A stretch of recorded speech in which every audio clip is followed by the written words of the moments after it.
So now we're ready to start walking the path. Mm-hmm. The 6 pathways of psychedelic integration are: number 1, the art of stillness, the medicine of listening, receptivity, rest, presence, and unstructured being. Number 2 is a daily practice, a consistent and gentle ritual that creates a rhythm. It creates containment and slow organic change. Number 3, wellness and self-care, nourishing the nervous system, tending the body, building inner safety with daily choices. Number 4, connection to nature, co-regulating with the earth's natural rhythms, relearning to belong through land, elements, and wild beauty.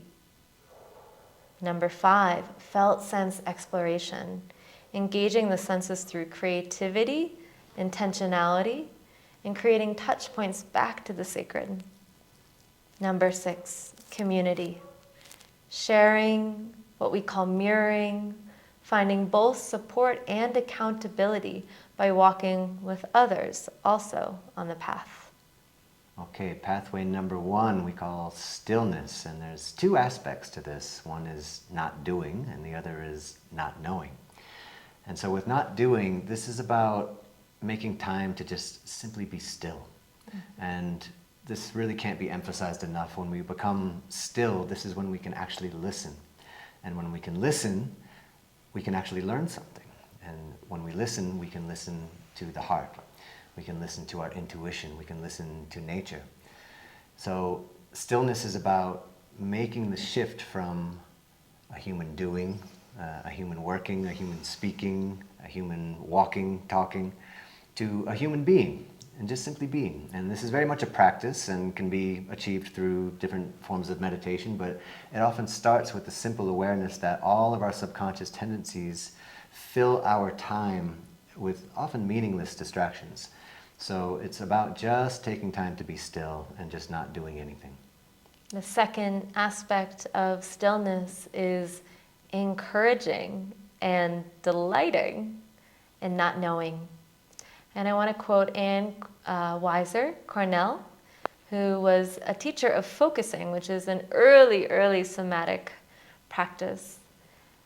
And Anne Cornell says, "Our modern culture puts a great premium on clarity. We're taught if we can't think or say something clearly, then it's not important. It may not seem likely that there would be wisdom hiding in this fuzzy, vague, hard to describe something that you feel in your body, but there is.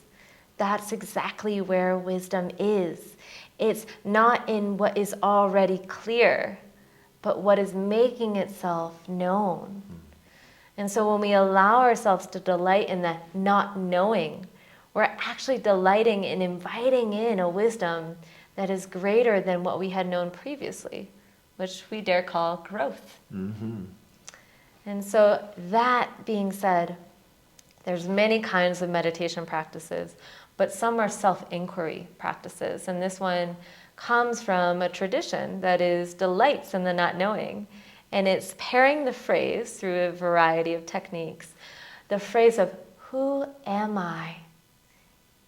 And asking that with one of our teachers, Sahajananda says, with wonderment. Instead of rushing to say, "Who am I? Who am I?" It's saying, "Who am I?" And then allowing the answer to be known through what is arising right now. So we don't ask the questions to find the answers. We ask the questions to keep living this pathway of not knowing, and eventually the answer will be our life. Yeah. One more thing I'd like to say about stillness too is that it gives us an opportunity to receive information, receive insights and wisdom instead of, like Alexa said, looking for answers. It keeps us out of this mode of striving and allows the wisdom to come to us.